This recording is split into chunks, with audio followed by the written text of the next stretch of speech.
ക്രൂശിക്കപ്പെട്ട ക്രിസ്തുവിനെ പ്രസംഗിക്കുന്നു. പത്രോസിൻ്റെ രണ്ടാമത്തെ ലേഖനം 2-ാം അധ്യായം 19-ാം വാക്യം വായിക്കാം. തങ്ങൾ തന്നെ നാശത്തിന്റെ അടിമകളായിരിക്കെ മറ്റവർക്കും സ്വാതന്ത്ര്യത്തെ വാഗ്ദത്തം ചെയ്യുന്നു. തങ്ങൾ തന്നെ നാശത്തിൻ്റെ അടിമകളായിരിക്കെ മറ്റുള്ളവർക്കും സ്വാതന്ത്ര്യം വാഗ്ദത്തം ചെയ്യുന്നു, സ്വാതന്ത്ര്യം പറഞ്ഞു കൊടുക്കുന്നു. ദൈവത്തിന് സ്തോത്രം. തങ്ങൾ തന്നെ നാശത്തിൻ്റെ അടിമകളാണ്, അവർക്ക് സ്വാതന്ത്ര്യമില്ല, പക്ഷെ മറ്റുള്ളവരെ ഉപദേശിക്കുന്നു. ഇന്നങ്ങനെയാണ്. കുരുടൻ വഴികാട്ടുന്നു. കുരുടൻ വഴി കാണിക്കുകയാണ്. ഞാൻ നിന്നെ ശരിയാക്കി കൊണ്ടുപോകാം. ഇവിടെ കുരുടനെ പറയുന്നത്, ഞാൻ നിന്നെ ശരിയായി വഴിക്ക് കൊണ്ടുപോകാം. ഇന്ന് അനേകരും കുരുടന്മാരാണ്, ശരിക്കും വഴി അറിയാൻ പാടില്ലാത്തവരാണ്, കണ്ണുകുരുടരാണ്, ആത്മാവിൻ്റെ കണ്ണ് തുറന്നിട്ടില്ല. പക്ഷേ അവർ സൺഡേ സ്കൂൾ പഠിപ്പിക്കുന്നു, അവർ കുർബാന ചൊല്ലുന്നു, അവർ കൺവെൻഷൻ പ്രസംഗിക്കുന്നു. ഇന്ന് നാശത്തിൻ്റെ അടിമകളായിരിക്കുകയാണ്, എങ്കിലും മറ്റുള്ളവർക്ക് സ്വാതന്ത്ര്യം വാഗ്ദാനം ചെയ്യുന്നു. നാശത്തിൻ്റെ അടിമകൾ, പാപത്തിൻ്റെ അടിമയാണ്, ശാപത്തിൻ്റെ അടിമയാണ്, അനേകം ബന്ധനങ്ങളുണ്ട്. രോഗത്തിൻ്റെ അടിമയാണ്, സാത്താൻ്റെ അടിമയാണ്, അനേകം ബന്ധനങ്ങൾ. കഴിഞ്ഞ ചില അവസരങ്ങളിൽ ഇതൊക്കെ ഞാൻ പറഞ്ഞതാണല്ലോ. എന്നാൽ ഇന്ന് അതിൻ്റെ അടുത്ത ഭാഗം പറയുകയാണ്, നാശത്തിൻ്റെ അടിമകൾ. തങ്ങൾ തന്നെ നാശത്തിൻ്റെ അടിമകളായിരിക്കെ മറ്റുള്ളവർക്ക് സ്വാതന്ത്ര്യം വാഗ്ദാനം ചെയ്യുന്നു. ഈ പത്രോസിൻ്റെ രണ്ടാമത്തെ ലേഖനം 2-ാം അധ്യായം വായിക്കുമ്പോൾ കാണാം, 1-ാം നൂറ്റാണ്ടിൽ തന്നെ കള്ളപ്രവാചകന്മാരുണ്ടായിരുന്നു, ഡ്യൂപ്ലിക്കേറ്റുകളുണ്ടായിരുന്നു. അന്ന് തന്നെ 1-ാം നൂറ്റാണ്ടിൽ തന്നെ യേശുക്രിസ്തുവിൻ്റെ പേരും പറഞ്ഞ് ജനത്തെ വഞ്ചിക്കുന്ന വഞ്ചകന്മാരുണ്ടായിരുന്നു. ഞാനും ക്രിസ്തുവിൻ്റെ കൂടെയാണ്, ഞാനും ദൈവത്തിൻ്റെ വേലക്കാരനാണെന്ന് ഭാവിക്കുന്ന അനേകം ആളുകളൊന്നും ഉണ്ടായിരുന്നു, അന്നും ഉണ്ടായിരുന്നു, ഇന്നും ഉണ്ടല്ലോ, ധാരാളം പേരുണ്ടല്ലോ. അന്ന് നാശത്തിൻ്റെ അടിമകളായിരിക്കുന്ന അനേകർ സ്വാതന്ത്ര്യത്തെക്കുറിച്ച് പ്രസംഗിച്ച് ഘോരഘോരം പ്രസംഗിച്ചു കൊണ്ടിരിക്കും. ആർക്കും നേശുകയില്ല. പ്രിയപ്പെട്ടവരെ, ഒരു വലിയ സത്യം പറഞ്ഞു തരാം. നിങ്ങൾ ചില സൺഡേ സ്കൂൾ അധ്യാപകന്മാരാണോ എങ്കിൽ നിങ്ങൾ ശ്രദ്ധിക്കൂ. സൺഡേ സ്കൂൾ അധ്യാപകർ മാതൃകായോഗ്യമായി ജീവിച്ചിരിക്കണം, മാതൃകായോഗ്യമായി ജീവിക്കണം. സംശയിക്കേണ്ട, ഒരു കാര്യത്തിലും അവരുടെ ജീവിതത്തിൽ തെറ്റ് പറ്റരുത്. അവർ മാതൃകയായിരിക്കണം, സ്വഭാവത്തിൽ മാതൃകയായിരിക്കണം. എങ്കിൽ നിങ്ങൾ പഠിപ്പിക്കുന്ന കുട്ടികൾക്ക് അത് പ്രയോജനപ്പെടും. എന്നാൽ ഇന്ന് പല സൺഡേ സ്കൂൾ അധ്യാപകന്മാരും ആത്മീയ ജീവിതത്തിൽ ഒന്നും അറിയാൻ വയ്യാത്തവരാണ്, ഒന്നും അറിയാൻ വയ്യ. അവർ പിള്ളേരെ പഠിപ്പിക്കുന്നു പറഞ്ഞ് വരുന്നു പോകുന്നു, എന്തെല്ലാമോ പറഞ്ഞു കൊടുക്കുന്നു, പാവം പിള്ളേർക്കൊന്നും പ്രത്യേകിച്ച് കിട്ടുന്നില്ല. നേരെ മറിച്ച് അധ്യാപകർ യഥാർത്ഥമായി ക്രിസ്തു ഉള്ളവരാണെങ്കിൽ ക്രിസ്തുവിൻ്റെ സ്വഭാവം കുട്ടികളിലേക്ക് പകരും. ക്രിസ്തുവിൻ്റെ സ്വഭാവം കുട്ടികളിൽ ശാശ്വതമായ ഒരു ശാന്തിയിലേക്ക് അവർ നയിക്കാൻ കാരണമായി തീരും. അധ്യാപകർ സൽസ്വഭാവികളായിരിക്കണം. ഇനി സ്കൂളിലോ കോളേജിലോ പഠിപ്പിക്കുകയാണോ, നിങ്ങൾ സൽസ്വഭാവികളായിരിക്കണം. നിങ്ങൾ മദ്യപരായിരിക്കരുത്. ദൈവത്തിന് സ്തോത്രം. നിങ്ങൾ ചീത്ത കൂട്ടുകെട്ടുള്ളവരായിരിക്കരുത്, ചീത്ത സംസാരമുള്ളവരായിരിക്കരുത്, ആരെക്കുറിച്ച് കുറ്റം പറയുന്നവരായിരിക്കരുത്. വാവിഷ്ഠാണം, ദൂഷ്യം പറയുക, വാവിഷ്ഠാണം. നിങ്ങൾ വാവിഷ്ഠാണക്കാരായിരിക്കരുത്. നിങ്ങളുടെ ജീവിതത്തിൽ എപ്പോഴും നിങ്ങൾ മാതൃകയായിരിക്കണം, എല്ലാ കാര്യങ്ങളും മാതൃകയായിരിക്കണം. സൺഡേ സ്കൂൾ അധ്യാപകരുടെ കാര്യങ്ങളിൽ ഇവിടെ ഞാൻ പറയുന്നത്, സൺഡേ സ്കൂൾ അധ്യാപകർ തീർച്ചയായിട്ടും മാതൃകയായിരിക്കണം. പക്ഷേ അവർ നാശത്തിൻ്റെ അടിമകളാണ്. ഇന്ന് നാശത്തിൻ്റെ അടിമകൾ, അനേകം നാശത്തിൻ്റെ അടിമകൾ. അത് ഞാൻ പറയാൻ ലജ്ജിക്കുന്നില്ല. പട്ടക്കാർ, നാശത്തിൻ്റെ അടിമകളായ പട്ടക്കാരുണ്ട്, നാശത്തിൻ്റെ അടിമകൾ. വൃത്തികെട്ട ജീവിതം നയിക്കുന്നവർ, അവരും പാവപ്പെട്ട ജനം അവരുടെ മുമ്പിൽ നിന്ന് മുട്ടുകുത്തുന്നു, കുമ്പസാരിക്കുന്നു, അവരുടെ തലയിൽ കൈവച്ച് പ്രാർത്ഥിക്കുന്നു, ഖുർആൻ കൊണ്ടുള്ള പറയുന്നു. പാവങ്ങൾ കെട്ടുമുട്ടുന്ന സാധുക്കൾ പാവം ക്ഷമിച്ചു എന്ന് വിചാരിച്ച് പാവങ്ങൾ പോയി ഖുർആൻ കൊള്ളുന്നു, പിന്നെയും പാവം ചെയ്യുന്നു, പിന്നെയും ഖുർആൻ കൊള്ളുന്നു, പിന്നെയും പാവം ചെയ്യുന്നു. ഇങ്ങനെ ഇന്ന് അനേകം പട്ടക്കാരും ഇന്ന് നാശത്തിൻ്റെ അടിമകളാണ്. അനേകം സുവിശേഷകന്മാരും നാശത്തിൻ്റെ അടിമകളാണ്. സുവിശേഷകർ നാശത്തിൻ്റെ അടിമകളാണ്. പണത്തിന് വേണ്ടി സുവിശേഷം ചെയ്യുന്നവരുണ്ട്, പണം ഉണ്ടാക്കാൻ വേണ്ടി, പൈസ ഉണ്ടാക്കാൻ വേണ്ടി സുവിശേഷം ചെയ്യുന്നവരുണ്ട്, അല്ലെങ്കിൽ പേരിന് കീർത്തിക്ക് വേണ്ടി സുവിശേഷം ചെയ്യുന്നവരുണ്ട്. ഇതിനെല്ലാം അതീതമായി നിൽക്കാൻ ഒരു ചെറിയ കൂട്ടം ഉണ്ടെങ്കിൽ, ഈ പാപത്തിൻ്റെ മാലിന്യത്തിൽ നിന്ന് മോചനം പ്രാപിച്ച് ക്രിസ്തുവിന് വേണ്ടി ജീവിതം സമ്പൂർണ്ണമായി സമർപ്പിച്ച് അനുഗ്രഹീതരായ ഏതാനും പേരുണ്ടായിരുന്നെങ്കിൽ നമ്മുടെ സമൂഹം രക്ഷപ്പെട്ടേനെ. ഇന്ന് തുലം ചുരുക്കമാണ്. യഹോവയെ രക്ഷിക്കണമേ, ഭക്തന്മാർ ഇല്ലാതെ പോകുന്നു. ദാവീദ് ഇരുന്ന് കരഞ്ഞു, യഹോവയെ രക്ഷിക്കണമേ, ഭക്തന്മാർ ഇല്ലാതെ പോകുന്നു. 12 സങ്കീർത്തനം. യഹോവയെ രക്ഷിക്കണമേ, ഭക്തന്മാർ ഇല്ലാതെ പോകുന്നു. വിശ്വസ്തന്മാർ മനുഷ്യന്മാരുടെ ഇടയിൽ കുറഞ്ഞു പോയിരിക്കുന്നു. വൈകാം. യഹോവയെ രക്ഷിക്കണമേ, യഹോവയെ രക്ഷിക്കണമേ, ഭക്തന്മാർ ഇല്ലാതെ പോകുന്നു. വിശ്വസ്തന്മാർ മനുഷ്യപുത്രന്മാരിൽ കുറഞ്ഞിരിക്കുന്നു. വിശ്വസ്തന്മാർ മനുഷ്യപുത്രന്മാരിൽ കുറഞ്ഞു പോയിരിക്കുന്നു. ദൈവത്തിന് സ്തോത്രം. അടുത്ത 14 സങ്കീർത്തനത്തിൽ വരുമ്പോൾ ദൈവത്തെ അന്വേഷിക്കുന്ന ബുദ്ധിമാൻ ഉണ്ടോ എന്ന് കാണുവാൻ യഹോവയായ ദൈവം സ്വർഗ്ഗത്തിൽ നിന്ന് ഭൂമിയിലേക്ക് മനുഷ്യന്മാരെ നോക്കുന്നു. നന്മ ചെയ്യുന്നതിനില്ല, ഒരുത്തൻ പോലുമില്ല. ദൈവത്തെ അന്വേഷിക്കുന്ന ബുദ്ധിമാന്മാരില്ല. ഇന്ന് നാം ഇങ്ങനെ ഒരുമിച്ച് കൂടുന്നു, വചനം കേൾക്കുന്നു. തീർച്ചയായിട്ടും വചനം കേൾക്കുമ്പോൾ ശരിയാണല്ലോ എന്നൊക്കെ തോന്നുന്നു. ചില തീരുമാനങ്ങൾ എടുക്കുന്നു. ഇനി കോപിക്കില്ല തീരുമാനിച്ചു, പല നല്ല കാര്യങ്ങൾ തീരുമാനിക്കുന്നു. പക്ഷേ പിന്നെയും പോകുന്നു, നാം പിന്നെയും പഴയ ജീവിതത്തിലേക്ക് പോകുന്നു, പഴയ ഭാവങ്ങളിലേക്ക് പോകുന്നു. പഴയ വാശിയും വഴക്കും പിണക്കവും അസൂയയും വിദ്വേഷവും എല്ലാം പിന്നെയും പുലരുന്നു. അങ്ങനെ ഇങ്ങനെ ജീവിച്ച് ഒരു ദിവസം നാം മണ്ണടിയുന്നു. അങ്ങനെ പോകാനുള്ളതല്ല ജീവിതം, തീരാനുള്ളതല്ല ജീവിതം. ഈ ജീവിതം നിത്യതയുടെ സ്വർഗ സൗഭാഗ്യത്തിൽ എത്താനുള്ളതാണ്. നമ്മുടെ എല്ലാവരുടെയും ഉള്ളിൽ ഒരു ആത്മാവുണ്ട്. ദൈവത്തിൻ്റെ സ്വരൂപവും സാദൃശ്യമുള്ളൊരു ആത്മാവുണ്ട് നമ്മുടെ ഓരോരുത്തരുടെയും ഉള്ളിൽ. ദൈവം തന്നെ സ്വരൂപത്തിന് സാദൃശ്യത്തിലും മനുഷ്യൻ സൃഷ്ടിച്ചു പറഞ്ഞാൽ ദൈവത്തിന് സ്വരൂപമില്ല, ദൈവത്തിന് സാദൃശ്യമില്ല, ദൈവത്തിന് ഷേപ്പില്ല, ആകൃതിയില്ല. ദൈവം ആത്മാവാകുന്നു. ആത്മാവാകും ദൈവം നമ്മെ സൃഷ്ടിച്ചു തൻ്റെ സ്വരൂപത്തിന് സാദൃശ്യം എന്ന് പറഞ്ഞാൽ നമ്മുടെ ഉള്ളിലെ ആത്മാവിൻ്റെ വിശുദ്ധിയിൽ നമ്മളെ സൂക്ഷിച്ചു. നമ്മുടെ ആത്മാവിൻ്റെ സ്നേഹത്തിൽ നമ്മളെ സൃഷ്ടിച്ചു. ദൈവം തൻ്റെ സ്വരൂപത്തിലും സാദൃശ്യത്തിലും മനുഷ്യനെ സൃഷ്ടിച്ചു. എന്നാൽ നിർഭാഗ്യവശാൽ സാത്താൻ വന്ന് എല്ലാം നശിപ്പിച്ചു, സ്വരൂപവും സാദൃശ്യവും നഷ്ടപ്പെടുത്തി കളഞ്ഞു. ഇന്ന് വികൃതരൂപിയായിത്തീർന്നു. ഇന്ന് ഏറ്റവും വൈകൃതമായിട്ട് പോയി. ഇന്ന് മനുഷ്യൻ തിന്മയിലേക്ക് പോയിട്ട് അവൻ്റെ രൂപം നഷ്ടപ്പെട്ടു. ആത്മാവിൻ്റെ ദൈവിക സാദൃശ്യം നഷ്ടപ്പെട്ടു, ദൈവിക സ്വരൂപം നഷ്ടപ്പെട്ടു. ഇന്ന് പിശാചിൻ്റെ സ്വഭാവമായി കഴിഞ്ഞു. പിശാചിൻ്റെ സ്വഭാവം. മനുഷ്യന് 3 തരം ഗുണങ്ങളുണ്ടെന്ന് പറയും. 1 സത്വഗുണം, 2 രജോ ഗുണം, 3 തമോ ഗുണം. സത്വഗുണം എന്ന് പറഞ്ഞാൽ ദൈവികമായ സ്വഭാവം, സത്വഗുണം. രജോ ഗുണം എന്ന് പറഞ്ഞാൽ കുറച്ച് നന്മയുണ്ട്, കുറച്ച് തിന്മയുമുണ്ട്, രണ്ടും കലർന്ന ജീവിതം. അത് മനുഷ്യ സ്വഭാവം. തമോ ഗുണം എന്ന് പറഞ്ഞാൽ രാക്ഷസ സ്വഭാവം, പിശാചിൻ്റെ സ്വഭാവം. ഇന്ന് അനേകം മനുഷ്യരും രാക്ഷസ സ്വഭാവമുള്ളവരാണ്, തമോ ഗുണമുള്ളവരാണ്. തമോ ഗുണം. പ്രിയപ്പെട്ടവരെ, നിങ്ങൾ ചിന്തിക്കൂ, എന്നിൽ ഏതാണ് നിലനിൽക്കുന്നത്? തമോ ഗുണം ഉണ്ടോ എന്നിൽ? പിശാചിൻ്റെതായ സ്വഭാവം എന്നിലുണ്ടോ? എന്നിൽ കർത്താവേ കുറച്ച് നന്മയൊക്കെ ഉണ്ട്, പക്ഷേ കുറച്ച് തിന്മയുമുണ്ട്. അങ്ങനെയാണോ എൻ്റെ ജീവിതം? അനേകരുടെ ജീവിതം അങ്ങനെയാണ്. ദൈവരാജ്യത്തിൽ പോവില്ല. ആ രീതിയിൽ ജീവിച്ചാൽ ദൈവരാജ്യം കാണുകയില്ല. എന്നാൽ ചിലരുടെ ജീവിതം സത്വഗുണമുള്ളതാണ്, യേശുക്രിസ്തുവിന് സ്വഭാവമുള്ളതാണ്, യേശുക്രിസ്തുവിന് സ്വരൂപവും സാദൃശ്യമുള്ളതാണ്. യേശുക്രിസ്തു സ്വരൂപവും സാദൃശ്യവും അത് നമുക്ക് വേണം. ദൈവത്തിന് സ്തോത്രം. ദൈവത്തിന് വലിയ നാമം മഹത്വപ്പെടട്ടെ. യേശുക്രിസ്തുവിന് സ്വഭാവമുള്ളവരായിത്തീരുക നിസ്സാര കാര്യമല്ല. ഷെൽഡൻ എന്ന് പറയുന്നൊരു ഗ്രന്ഥകർത്താവ് എഴുതിയൊരു പുസ്തകമുണ്ട്, ഞാൻ ക്രിസ്തുവായിരുന്നെങ്കിലെന്ന്. ക്രിസ്തുവിൻ്റെ പാതയാണ്, ക്രിസ്തുവിൻ്റെ വഴിയിൽ നിന്നാണ് മലയാളത്തിൽ അതിൻ്റെ പേര്. ആ പുസ്തകത്തിൽ ഓരോരുത്തരും ചിന്തിക്കുകയാണ്, ഞാൻ ക്രിസ്തുവായിരുന്നെങ്കിൽ ഇങ്ങനെ പറയുമോ? ഞാൻ ക്രിസ്തുവായിരുന്നെങ്കിൽ ഇങ്ങനെ ചെയ്യുമോ? ഞാൻ ക്രിസ്തുവായിരുന്നെങ്കിൽ ഇങ്ങനെ ചിന്തിക്കുമോ? ഞാൻ ക്രിസ്തുവായിരുന്നെങ്കിൽ ഇൻ ഹിസ് ഫുട് സ്റ്റെപ്സ് അതാണ് അതിൻ്റെ പേര്. അവൻ്റെ ഇൻ ഹിസ് ഫുട് സ്റ്റെപ്സ്, അവൻ്റെ പദമുദ്രകളിൽ കൂടെ, യേശുവിൻ്റെ പാദത്തിൽ കൂടെ, യേശുവിൻ്റെ പാദം പതിഞ്ഞ സ്ഥലത്തൂടെ പോവുക എന്ന് പറഞ്ഞാൽ യേശു പോയതുപോലെ പോവുക. ചിന്തിക്കണം. ഞാൻ പറയുന്നത് അസാധ്യമാണെന്ന് വിചാരിക്കേണ്ട കേട്ടോ. സത്യം. നിങ്ങളിത് അനുഭവിക്കാൻ തുടങ്ങിയാൽ നിങ്ങൾ മതിമറക്കും. ഇത് അനുഭവിക്കാൻ തുടങ്ങിയാൽ നിങ്ങൾ 10 പേരോട് പറയാൻ നിങ്ങൾക്ക് തോന്നിപ്പോകും. യേശുക്രിസ്തുവിൻ്റെ ഈ സ്നേഹം നിങ്ങൾ കണ്ട് നിങ്ങൾക്ക് യേശുവിൻ്റെ സ്വഭാവം നിങ്ങൾക്ക് കിട്ടുവാൻ തുടങ്ങുമ്പോഴേക്കും നിങ്ങൾക്ക് ഹൃദയത്തിൽ വലിയ തീ കത്തി തുടങ്ങും. എൻ്റെ കർത്താവേ, അനേകർ സത്യം അറിയാതെ പോകുന്നല്ലോ, അനേകർ നരകത്തിലേക്ക് പോകുന്നല്ലോ, നിങ്ങളുടെ ഹൃദയം നൊമ്പരപ്പെടും.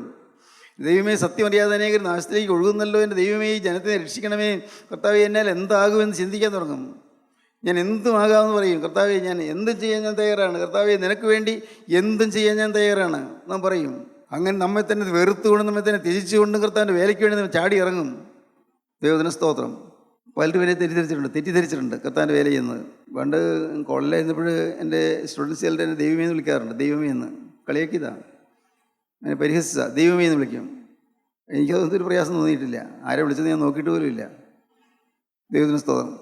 കഴിഞ്ഞ ദിവസത്തിൽ ഇംഗ്ലണ്ടിൽ ചെന്നപ്പോഴവിടെ ഒരു ചെറുപ്പക്കാരൻ്റെ അടുക്കിലേക്ക് വന്നു. സാറിനെ അറിയുമെന്ന് ചോദിച്ചു. ഞാൻ അയ്യോ എനിക്ക് മറന്നുപോയല്ലോ. സാറിനെ പഠിപ്പിച്ചതാണെന്ന് പറഞ്ഞു. ആണോ? ഞാൻ മറന്നുപോയി. ഉടനെ അദ്ദേഹം പറയുകയാണ്, സാറേ ഞാൻ നാട്ടിൽ വരുമ്പോൾ സാറിനൊന്ന് കാണാനിരിക്കുകയായിരുന്നു. എന്ത് പറ്റി? സാറേ, ഞാൻ സാറ് കോളേജിലായിരുന്നപ്പോൾ സാറിനെ പഠിച്ചുകൊണ്ടിരുന്ന കാലത്ത് അന്ന് ഞാൻ സാറിനെ മറ്റു പിള്ളേരുടെ കൂടെ ഞാൻ കളിയാക്കിയിട്ടുണ്ട്. ദൈവമേ എന്നൊക്കെ വിളിച്ചിട്ടുണ്ട്. ദൈവമേ സ്തോത്രം എന്നൊക്കെ പറഞ്ഞിട്ടുണ്ട്. സാറിനോട് ക്ഷമിക്കണം, എനിക്ക് ഇപ്പോൾ കാര്യം പിടികിട്ടി, ഞാൻ തെറ്റാ ചെയ്തതെന്ന് മനസ്സിലായി. ഞാൻ പറഞ്ഞു, മോനെ എനിക്കത് എൻ്റെ മനസ്സിലൊന്നും തട്ടിയിട്ടില്ല, ആരോടും എനിക്ക് ഇഷ്ടക്കുറവ് തോന്നിയിട്ടില്ല. അതിപ്പോൾ കാര്യം അറിയാൻ പാടില്ലാത്തവർ അങ്ങനെ പറഞ്ഞു, ഞാൻ അത്രയും ചിന്തിച്ചിട്ടുള്ളൂ എന്ന് പറഞ്ഞു. ദൈവത്തിന് സ്തോത്രം. ആരെല്ലാം എതിർത്താലും ആരെല്ലാം പകച്ചാലും എന്തെല്ലാം വൈപരീത്യങ്ങൾ ജീവിതത്തിൽ വന്നാലും എനിക്ക് നല്ല ഉറപ്പുണ്ട്, ക്രിസ്തുവിൻ്റെ ആത്മാവ് കൃപയാൽ എന്നിൽ വാസം ചെയ്യുന്നത് കൊണ്ട് എൻ്റെ നാവ് അടങ്ങിയിരിക്കുകയില്ല. ആയുസ്സിൻ്റെ അന്ത്യനിമിഷം വരെയും ഞാൻ യേശുവിനെ സ്തുതിച്ചുകൊണ്ടിരിക്കും, യേശുവിനെ സാക്ഷിച്ചുകൊണ്ടിരിക്കും. ദൈവത്തിന് സ്തോത്രം. എന്തുകൊണ്ട്? കാരണം എനിക്ക് സമാധാനം തന്നത് യേശുവാണ്. എൻ്റെ അപകർഷത ബോധം മാറ്റിയത് യേശുവാണ്. എൻ്റെ നിരാശ മാറ്റിയത് യേശുവാണ്.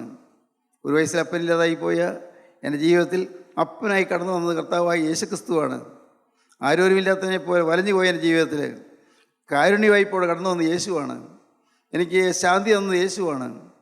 എനിക്ക് കെട്ടുറപ്പ് തന്നത് യേശുവാണ്. എനിക്ക് ശുഭഭാവി തന്നത് യേശുവാണ്. തീരമായിരുന്ന ജീവിതം, നഷ്ടപ്പെട്ടു പോകാൻ ജീവിതം, എൻ്റെ സ്വന്തത്തിൽപ്പെട്ട അനേകം പേരെ പോലെ വചനത്തോട് ഒരു താല്പര്യമില്ലാതെ എന്നാൽ പള്ളിയിൽ പോകും, നമസ്കാരം ചൊല്ലും, അങ്ങനെയൊക്കെ ജീവിച്ചു വരുന്ന ആളുകളെ പോലെ ഞാനും അങ്ങ് പോകുമായിരുന്നു. ദൈവത്തിന് സ്തോത്രം. പ്രിയപ്പെട്ടവരെ, ഇന്ന് നിങ്ങൾ വചനം കേൾക്കുകയാണ്. നിങ്ങൾ ഹൃദയം തുറക്കട്ടെ. ഈ ഹൃദയം തുറന്നിട്ട് നാശത്തിൽ നിന്ന് മോചനം പ്രാപിക്കുക. ഇവിടെ പറഞ്ഞത് എന്താണ്? നാശത്തിൻ്റെ അടിമകളാണ്. നാശത്തിൻ്റെ അടിമ. നമുക്ക് വായിക്കാം, 2-ാം അധ്യായം 1-ാം വാക്യം ഒന്ന് വായിക്കൂ. എന്നാൽ കള്ളപ്രവാചകന്മാരും ജനത്തിൻ്റെ ഇടയിലുണ്ടായിരുന്നു. അങ്ങനെ നിങ്ങളുടെ ഇടയിലും ദുരുപദേഷ്ടാക്കന്മാരുണ്ടാകും. അവർ നാശകരമായ മതഭേദങ്ങളെ നുഴയിച്ച് തങ്ങളെ വിലയ്ക്ക് വാങ്ങിയ നാഥനെ തള്ളിപ്പറഞ്ഞ് തങ്ങൾക്ക് തന്നെ ശീഘ്രനാശം വരുത്തും. ശീഘ്രനാശം വരുത്തും. തങ്ങളുടെ വിലയ്ക്ക് വാങ്ങിയ നാഥനെ തള്ളിപ്പറയും. യേശുക്രിസ്തുവിനെ തള്ളിപ്പറഞ്ഞ് തങ്ങൾക്ക് തന്നെ ശീഘ്രനാശം വരുത്തും. ആരും ഒന്നും അറിയുന്നില്ല. മഹാവലിയ അപകടത്തിലേക്ക് നീങ്ങുന്നു, ആരും അറിയുന്നില്ല. പ്രിയപ്പെട്ടവരെ, അന്ന് നിലവിളിക്കും, പക്ഷേ കേൾക്കാൻ ആരും ഉണ്ടാവില്ല. മരണത്തോടടുത്ത് വിനാഴികയിൽ ഭീകരമായ ദൃശ്യങ്ങൾ കാണും. നമ്മുടെ ജീവിതത്തിൽ ഓരോ സമയത്തൊന്നു പോയ പാപങ്ങൾ എല്ലാം തെളിഞ്ഞു വരും. അപ്പോൾ ബോധം കെട്ട് കിടക്കുകയായിരിക്കും. മറ്റുള്ള ആര് വിളിച്ചാലും മിണ്ടുകയില്ലാതെ കിടക്കുകയായിരിക്കും. പക്ഷേ അവിടെ അപ്പോൾ ചില ഭീകര ദൃശ്യങ്ങൾ കണ്ടുകൊണ്ടിരിക്കുകയാണ്, ചില കാഴ്ചകൾ കാണുകയാണ്. ഓരോ സമയത്ത് ചെയ്തുപോയ പാപങ്ങൾ ഒന്ന് അണിനിരക്കും. ഓരോ സമയത്ത് ചെയ്തുപോയ വിനകളെല്ലാം വന്ന് അണിനിരക്കും. അതെല്ലാം കണ്ട് ഭയവിഹ്വലനായി നീക്കി അവിടെ കിടക്കുകയായിരിക്കും. ആളുകൾ പറയും വായു വലിച്ചു തുടങ്ങി, ഇപ്പം മരിക്കുമെന്ന് പറയും. പക്ഷേ വാസ്തവ സമയത്ത് ബോധമണ്ഡലം അങ്ങ് മാറി പാപത്തിൻ്റെ ഭീകരത കണ്ട് എന്തു വേണ്ടെന്നറിയാതെ വെപ്രാളപ്പെട്ട് കിടക്കുകയാണ്. ഭീകരരൂപികളായ പിശാചുക്കൾ കറുത്തിരണ്ട സത്വങ്ങൾ വന്ന് അടുക്ക് നിൽക്കുന്നു, കാണുന്നു. ഈ ആത്മാവിനെ കൊണ്ടുപോകാനായിട്ട് ഭീകര രൂപികളൊന്ന് നിൽക്കുന്നു. ആ സമയത്ത് ആര് രക്ഷിക്കും? ദൈവത്തിന് സ്തോത്രം. ആർക്ക് സഹായിക്കാൻ പറ്റും? അങ്ങോട്ടും ഇങ്ങോട്ടും നോക്കും, ആരെയും കാണുന്നില്ല, സഹായിക്കാൻ ആരുമില്ല. കാരണം ആർക്കും സഹായിക്കാൻ സാധിക്കുകയില്ല. ജീവിക്കുന്ന കാലത്ത് ആയുസ്സുള്ളപ്പോൾ ജീവിതം ക്രിസ്തുവിന് സമർപ്പിച്ച് പാപത്തിൽ നിന്നും നാശത്തിൽ നിന്നും നരകത്തിൽ നിന്നും മോചനം പ്രാപിച്ചാൽ മാത്രമേ അപ്പോൾ നമുക്ക് സമാധാനം കിട്ടുകയുള്ളൂ. ഇന്ന് ഈ താൽക്കാലിക ജീവിതത്തിൽ ഇപ്പോൾ നമുക്ക് വളരെ സുഖമാണ്. പ്രാർത്ഥനയുണ്ട്, നമസ്കാരമുണ്ട്, യോഗമുണ്ട്, കൺവെൻഷനുണ്ട്, പ്രസംഗമുണ്ട്, വനിതാ സമ്മേളനമുണ്ട്, എല്ലാം ഉണ്ട്. പക്ഷേ അന്ന് ഇതൊന്നും നമ്മെ സഹായിക്കുകയില്ല. അന്ന് നമ്മുടെ പാവങ്ങളെല്ലാം നിരന്ന് വരുന്നു, ഓരോന്നോരോന്നായിട്ട് എല്ലാം ഒന്ന് നിലനിൽക്കും. നമ്മൾ ചെയ്തു പോയ ദുഷ്കൃത്യങ്ങൾ, നമ്മൾ വഴക്കടിച്ച ആളുകൾ, നമ്മൾ ജീവിതത്തിൽ വെറുത്തുപോയ വ്യക്തികൾ, അവരുടെ ജീവിതം കൊണ്ട് നമുക്ക് വന്നതായി നഷ്ടങ്ങൾ, കഷ്ടങ്ങൾ, അവർ മൂലം നമുക്ക് വന്നുപോയ അശുദ്ധികൾ, ഇതെല്ലാം വന്ന് അണിനിരന്ന് നിൽക്കും. സ്വന്തപ്പെട്ടവരിൽ നിന്നുപോയ അശുദ്ധികൾ, ഏറ്റവും പ്രിയപ്പെട്ട സ്വന്തം കുടുംബാംഗങ്ങളിൽ നിന്നുപോയ അശുദ്ധികൾ, സ്വന്തപ്പെട്ടവർ വീട്ടിൽ പോയി താമസിച്ചപ്പോൾ അന്ന് പറ്റിയ അശുദ്ധി, എല്ലാം വന്ന് അണിനിരന്ന് നിൽക്കും. ദൈവത്തിന് സ്തോത്രം. പ്രിയപ്പെട്ടവരെ, ഭയപ്പെടേണ്ടതില്ലയോ? ദൈവത്തിന് സ്തോത്രം. ഭയപ്പെടണം. എന്നാൽ അപ്പോൾ ആ പാപങ്ങൾ അണിനിരക്കാതിരിക്കണമെങ്കിൽ ഓർമ്മയുടെ പുസ്തകത്തിൽ നിന്ന് അതെല്ലാം മാഞ്ഞു പോകണം. ഈ ഭൂമിയിൽ ജീവിച്ചിരിക്കുമ്പോൾ എല്ലാം മാഞ്ഞു കിട്ടണം. എല്ലാം മാഞ്ഞു കിട്ടും. എങ്ങനെ? യേശു ക്രിസ്തുവിൻ്റെ രക്തം സകല പാപം പോക്കി നമ്മെ ശുദ്ധീകരിക്കുന്നു. യേശു ക്രിസ്തുവിൻ്റെ തിരുരക്തം എല്ലാം കഴുകിത്തരും. ഇന്ന് അനുദപിച്ചാൽ, ഇന്ന് മാനസാന്തരപ്പെട്ടാൽ, ഇന്ന് ജീവിതം ക്രിസ്തുവിന് സമർപ്പിച്ചാൽ ഇന്ന് ഈ പാപങ്ങളെല്ലാം കഴുകിത്തരും. പിന്നെ ഒരു പാപവും ആ പുസ്തകത്തിൽ കാണുകയില്ല. നല്ല ശുഭ്രമായ, നല്ല വെണ്മയുള്ള, നല്ല വെളുപ്പുള്ള വസ്ത്രം ധരിച്ചുകൊണ്ടിരിക്കുന്ന പോലെ ഒരു കറയുമില്ലാതെ നിൽക്കും. ദൈവത്തിന് സ്തോത്രം. അന്ന് അത് സാധിക്കണമെങ്കിൽ ആയുസ്സുള്ളപ്പോൾ നാം അനുദപിക്കണമെന്നും മാനസാന്തരപ്പെടണമെന്നും പാവത്തെ ഏറ്റുപറഞ്ഞ് ഉപേക്ഷിക്കണം. ഇനിമേൽ പാവം ഇല്ല എന്ന് തീരുമാനിക്കണം. അല്ലെങ്കിലോ നാശത്തിൻ്റെ അടിമകളായിത്തീരും. നാശത്തിൻ്റെ അടിമകൾ, മഹാനാശത്തിൻ്റെ അടിമകൾ. ഈ ഭൂമിയിൽ വെച്ച് തന്നെ നാശം തുടങ്ങും. ഈ ഭൂമിയിൽ വെച്ച് മക്കൾ നമുക്ക് എതിരായി തീരുന്നു വരാം, ഭാര്യ നമുക്ക് നമ്മെ എതിർത്തുനിന്ന് വരാം, ഭർത്താവ് നമ്മുടെ വൈരാഗ്യപ്പെട്ടെന്ന് വരാം, മാതാപിതാക്കൾ നമ്മൾ ദ്വേഷിച്ചെന്ന് വരാം. പ്രിയപ്പെട്ടവരെ, ഈ ഭൂമിയിൽ വെച്ച് തന്നെ ശിക്ഷകൾ കുറേശ്ശെ കെട്ടി വരും. ഈ ഭൂമിയിൽ വെച്ച് തന്നെ ചില പ്രശ്നങ്ങൾ വന്നു വരും.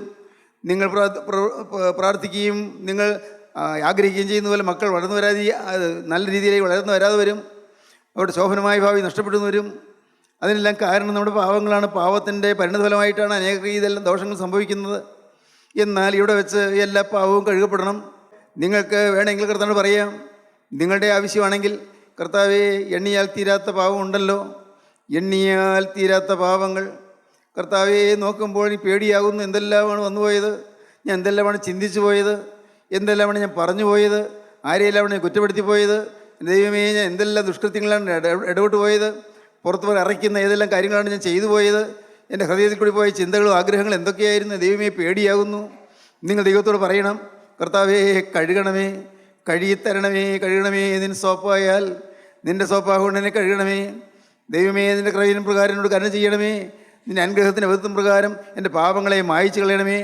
നിന്നോടല്ലോ ഞാൻ പാപം ചെയ്തത്. നിൻ്റെ മുമ്പിൽ തിന്മയാളി ഞാൻ പ്രവർത്തിച്ചിരിക്കുന്നു. ഇതാ ഞാൻ അകൃത്യത്തിൽ ഉരുവായി. എൻ്റെ പാപത്തിൽ എൻ്റെ അമ്മേനെ ഗർഭം ധരിച്ചു. നിന്റെ സോപ്പാകൊണ്ട് എന്നെ കഴുകണമേ. ഈ സോപ്പോട് എന്നെ ശുദ്ധീകരിക്കണമേ. കർത്താവെ, എടുപ്പുള്ള ഒരു ഹൃദയം എനിക്ക് തരണമേ. കർത്താവെ, എൻ്റെ നാഥ, രക്ഷയുടെ സന്തോഷം എനിക്ക് തിരിച്ചു തരണമേ. എനിക്ക് നഷ്ടപ്പെട്ടു പോയ സ്തുതി എനിക്ക് തിരികെ തരണമേ. ഞാൻ മൂലം യെരൂശലേമിൻ്റെ വാതിലെല്ലാം തകർന്നു പോയിരിക്കുന്നു, യേശുവിൻ്റെ മതിൽ ഇടിഞ്ഞു പോയിരിക്കുന്നു.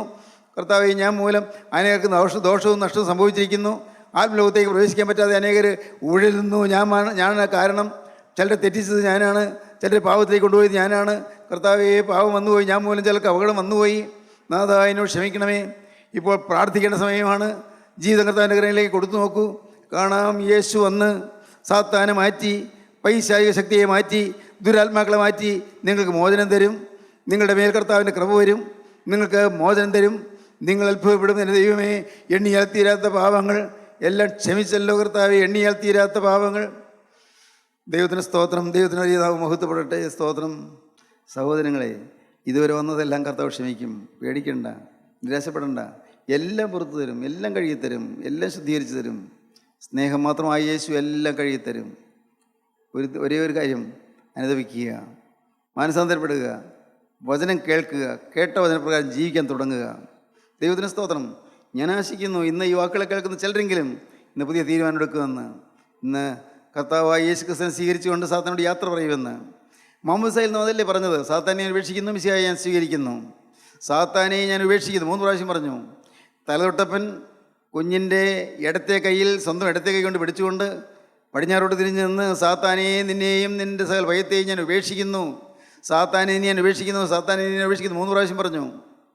തലതൊട്ടപ്പൻ കുഞ്ഞിൻ്റെ സ്വന്തം വലത്തെ കൈ കൊണ്ട് പിടിച്ചുകൊണ്ട് കിഴക്കോട്ട് തിരിഞ്ഞു നിന്നുകൊണ്ട്, വിശ്വാംബരാനെ ഞാൻ സ്വീകരിക്കുന്നു, വിശ്വാംബരാനെ ഞാൻ സ്വീകരിക്കുന്നു, വിശ്വാംബരാനെ ഞാൻ സ്വീകരിക്കുന്നു 3 പ്രാവശ്യം പറഞ്ഞു. അങ്ങനെ നിങ്ങൾ അന്ന് പറഞ്ഞത് നിങ്ങൾ ഓർമ്മയിൽ കൊണ്ടുവരണം. നിങ്ങൾക്കറിയാൻ പാടില്ല, നിങ്ങൾക്ക് ഓർമ്മയില്ലാത്ത സമയത്താണ് പറഞ്ഞത്. എന്താണ് ചെയ്യേണ്ടത്? ഇതാണ് നടന്നത്. സാത്താൻ ഉപേക്ഷിച്ചു, മിശിഹായെ ഞാൻ സ്വീകരിച്ചു. ഇതാണ് നടന്നത്. അത്ഭുതം നടന്നു. ഞാൻ സാത്താനെ ഉപേക്ഷിച്ചിട്ട് മിശിഹായെ സ്വീകരിച്ചിരിക്കുന്നു. അങ്ങനെ എൻ്റെ വികൃതമായ ആത്മാവ് യേശുവിൻ്റെ ആത്മാവിനോട് തുല്യമായി വിശുദ്ധി പ്രാപിച്ചിരിക്കുന്നു. എൻ്റെ പാപങ്ങളെല്ലാം യേശുവിൻ്റെ രക്തത്താൽ കഴുകിയിരിക്കുന്നു.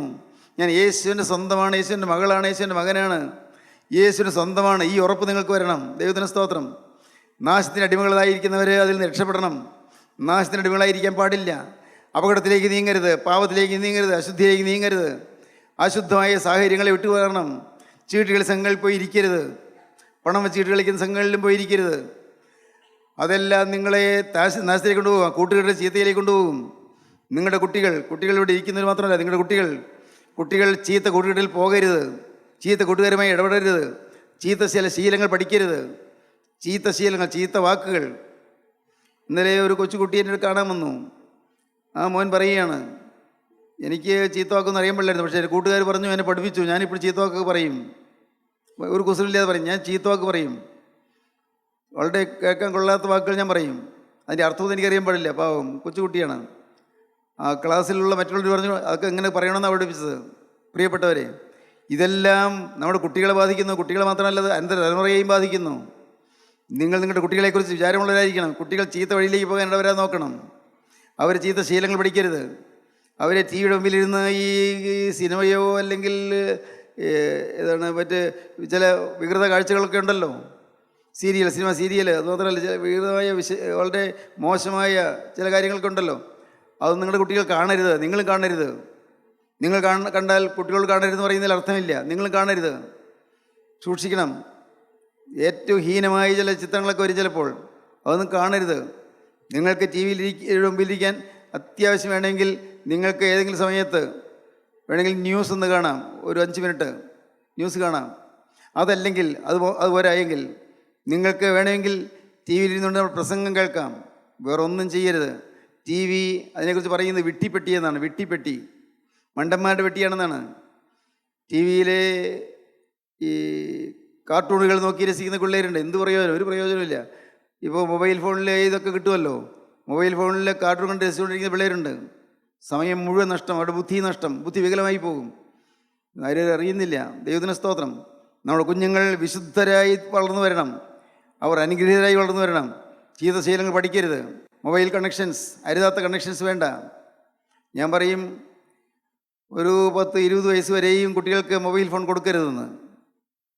പലർക്കത് മനസ്സിലാവില്ല. മൊബൈൽ ഫോണില്ലെങ്കിൽ എങ്ങനെയാണ് സാറേ ഒരു തിയറി അല്ലെങ്കിൽ ഒരു കണക്കിലെ ഒരു പ്രോബ്ലം ചെയ്യുന്നത്, ഇല്ലെങ്കിൽ പ്രോജക്റ്റ് നോക്കുന്നത്, അതിന് മൊബൈൽ ഫോൺ വേണ്ടേ? പ്രിയപ്പെട്ടവരെ, സഹായമായിരിക്കാം, അല്ലെന്ന് ഞാൻ പറയില്ല. നന്മയ്ക്ക് വേണ്ടി ഉപയോഗിച്ചാൽ കുഴപ്പമൊന്നുമില്ലായിരിക്കും. പക്ഷേ ബെറ്റർ അവോയ്ഡ് ഇറ്റ്. അത് മാറ്റി വയ്ക്കുന്നതാണ് നല്ലത്. ദൈവത്തിന് സ്തോത്രം. ഫേസ്ബുക്ക് ഒന്നും വേണ്ട, ഫേസ്ബുക്ക് അക്കൗണ്ട് വേണ്ട. പറഞ്ഞാൽ നിങ്ങൾക്ക് മനസ്സിലാകുമോ? പിള്ളേർക്ക് മനസ്സിലാകുമോ? ഫേസ്ബുക്ക് അക്കൗണ്ടില്ല പിന്നെ എന്നാ പരിഷ്കാരമെന്ന് ചോദിക്കും. ഫേസ്ബുക്ക് അക്കൗണ്ടില്ലേ? കഷ്ടം. ഒരിക്കലും ഞാൻ അല്പം രസകരമായിട്ട് വായിച്ചു. അത് മാതൃഭൂമി അയച്ചത്. ഒരാൾ കടയിൽ ചെന്നു, എനിക്ക് ഒരു ഫേസ്ബുക്ക് വേണം. എന്താ പറഞ്ഞു? അല്ല, ഒരു 100 പേജിൻ്റെ മതി. മതി. ഫേസ്ബുക്ക് എന്താണെന്ന് പാവം അദ്ദേഹത്തിന് തന്നെ അറിഞ്ഞുകൂടാ. പക്ഷേ ഫേസ്ബുക്ക് ഉണ്ടെന്ന് പറഞ്ഞാൽ ഒരു ക്രെഡിറ്റാണെന്ന വിചാരം. എനിക്ക് ഫേസ്ബുക്ക് ഉണ്ടെന്ന് പറഞ്ഞാൽ വലിയൊരു മേന്മയാണെന്ന് വിചാരം. മാതൃഭൂമി അയച്ചതിൽ, മാതൃഭൂമിയാണോ? അല്ല, വനിതയുടെ ലാസ്റ്റ് പേജിലൊരു കാർട്ടൂണുണ്ട്. ഒരുത്തൻ ചെന്ന് ചോദിക്കും ഫേസ്ബുക്ക് വേണമെന്ന്. 100 പേജുള്ള ഫേസ്ബുക്ക് മതിയെന്ന്. പാവം അദ്ദേഹത്തെ അത്ര ധരിച്ചുള്ളൂ. ഞാൻ പറയട്ടെ, ഈ ഫേസ്ബുക്ക് അക്കൗണ്ട് ഒന്നും വേണ്ട. മൊബൈൽ ഫോൺ ഉണ്ടോ? ഉണ്ടെങ്കിൽ നിങ്ങൾ ചില നമ്പറുകൾ അതിൽ നോട്ട് ചെയ്തിരിക്കണം, അതിനകത്ത് എൻ്റർ ചെയ്തിരിക്കണം. അല്ലാത്ത നമ്പറിൽ നിന്നും വെളിയിൽ സ്വീകരിക്കരുത്. നിങ്ങൾ നോട്ട് ചെയ്തിരിക്കുന്ന നമ്പർ അല്ലാതെ വേറെ ഏത് നമ്പറിൽ നിന്ന് വന്നാലും ആ ഫോൺ എടുക്കരുത്. പറ്റുമോ? ഇതൊക്കെ സാധിക്കുമോ? എൻ്റെ സാറ് പറഞ്ഞു ഇതൊക്കെ ഞങ്ങൾ പൂച്ചു കെട്ടുകയാണോ? അല്ല മക്കളെ, അല്ല. നശിക്കാതിരിക്കാൻ വേണ്ടി പറയുകയാണ്. നശിക്കാതിരിക്കാൻ പറയുകയാണ്. നിങ്ങളുടെ ജീവിതം താറുമാറായി പോകാതിരിക്കാൻ പറയുകയാണ്.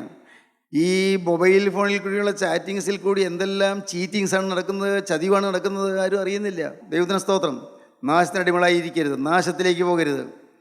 നിങ്ങൾ ഇന്ന് ചെന്നിട്ട് ഇന്നല്ലെങ്കിൽ നാളെ ഈ അടുത്ത ദിവസം തന്നെ ഈ 2 പത്രോസ് 2-ാം അധ്യായം ഒന്ന് മുഴുവൻ വായിക്കുക. ഒരു 5 മിനിറ്റ് വായിക്കാനേ ഉള്ളൂ. 2 പത്രോസ് 2-ാം അധ്യായം. അതിൽ ഇതിൻ്റെ വിസ്തീർണം എല്ലാം കാണാം. അത് പറയാൻ എനിക്ക് നേരമില്ലല്ലോ. ദൈവത്തിന് സ്തോത്രം. ദൈവം കൃപ തന്നാൽ അടുത്ത പ്രാവശ്യം വരുമ്പോൾ അതിൻ്റെ അടുത്ത പോയിന്റ് പറയാം. നാശത്തിനടിമകളായിരിക്കരുത്. നാം ക്രിസ്തുവിൽ സ്വതന്ത്രരായിരിക്കണം. സ്വാതന്ത്ര്യം വേണം. ക്രിസ്തുവിൽ സ്വതന്ത്രരായിരിക്കണം. നമ്മുടെ സ്വാതന്ത്ര്യത്തെ ആരും കവർന്നെടുക്കരുത്. ആരും നമ്മെ വഞ്ചിക്കരുത്. പിശാച് നമ്മെ തട്ടിക്കൊണ്ടു പോകാൻ ഇടവരുത്തരുത്. നമ്മുടെ ജീവിതം ശോഭനമായ ഭാവിയിലേക്ക് കുതിച്ചു ഉയരേണ്ടതാണ്. ഞാൻ ഈ കുട്ടികളെ കാണുമ്പോൾ, കൊച്ചു കുട്ടികളെ കാണുമ്പോഴൊക്കെ, ഞാൻ കോളേജിൽ പഠിപ്പിച്ചുകൊണ്ടിരുന്നപ്പോഴും സ്കൂളിൽ പഠിപ്പിച്ചുകൊണ്ടും എല്ലാം എൻ്റെ മനസ്സിൽ ഇവർ ചിലർ IAS ഓഫീസേഴ്സാകും, ചില നല്ല ഡോക്ടേഴ്സാകും. ഓരോരുത്തരും കൂടെ ഞാൻ ഭഗവാൻ വേണ്ടിയിട്ടുണ്ട്. ദൈവത്തിന് സ്തോത്രം. ഉന്നതന്മാരായി തീരേണ്ടവരാണ് ഈ കുട്ടികൾ. അവരെ ജീവിതം നശിപ്പിച്ച് കളയേണ്ടവരല്ല. നമ്മുടെ കുട്ടികൾ വളർന്നു വരുമ്പോൾ ഉയർന്ന സ്ഥാനങ്ങളിൽ എത്തണം. ഡോക്ടേഴ്സ് ആകണം, നല്ല നല്ല അക്കൗണ്ടൻസ് ആകണം, നല്ല ഫിനാൻഷ്യൽ ഓഫീസേഴ്സ് ആകണം, നല്ല ഉയർന്ന തലങ്ങളിലേക്ക് എത്തണം. നമ്മുടെ കുഞ്ഞുങ്ങൾ വളർന്നു വരണം. ദൈവം അതാണ് ആഗ്രഹിക്കുന്നത്. ഞാൻ നിന്നെ വാലല്ല തലയാക്കും. സ്തോത്രം. നാശത്തിനടിമത്തിൽ നിന്ന് മോചനം പ്രാപിക്കുക, ദൈവമക്കളായി തീരുക. തലകളെ വണക്കാം, നമുക്ക് പ്രാർത്ഥിക്കാം. കാരുണ്യവനായ ഞങ്ങളുടെ സ്വർഗീയ പിതാവേ, ഇന്ന് തിരുമുമ്പാകെ വരുവാൻ ഞങ്ങൾക്ക് കൃപ തന്നതിനായി സ്തോത്രം. തിരുവചനം കേൾക്കുവാൻ ഞങ്ങൾക്ക് ഭാഗ്യം തന്നതിനായി സ്തോത്രം. ഞങ്ങളുടെ അടിമത്തം എന്തെങ്കിലും കാണുവാൻ ഞങ്ങൾക്ക് കണ്ണുകളെ തുറന്നതിനായി സ്തോത്രം. നാശത്തിൻ്റെ അടിമകളാകാതെ, ദുശ്ശീലങ്ങളുടെ അടിമകളാകാതെ, ദുസ്വഭാവത്തിന് അടിമകളാകാതെ യേശുക്രിസ്തുവിൻ്റെതായ സ്വാതന്ത്ര്യം അനുഭവിച്ച് തിരുത്താലുള്ള പാപമോചനം പ്രാപിച്ച് സമാധാനം ചെയ്യുന്ന ഇപ്പം ഞങ്ങൾക്ക് ഭാഗ്യം തരണമേ. നാഥ, അവിടുത്തെ രണ്ടാമത്തെ വരയിൽ വിശുദ്ധന്മാർ പറന്നു വരുമ്പോൾ ആ കൂടെ ഞങ്ങളും പറന്നു വരുവാൻ തക്കവണ്ണം ഞങ്ങൾക്ക് ഭാഗ്യം തരണമേ. അതിനായി ഞങ്ങൾ നീ വിശദീകരിക്കണമേ, ഞങ്ങൾ രൂപാന്തരപ്പെടുത്തണമേ. യേശുക്രിസ്തുവിൻ്റെ വിലയേറിയ നാമത്തിൽ ഞങ്ങൾ പ്രാർത്ഥിക്കുന്ന കുറയോടെ കേൾക്കണമേ. ആമീൻ. ഹല്ലേലൂയ.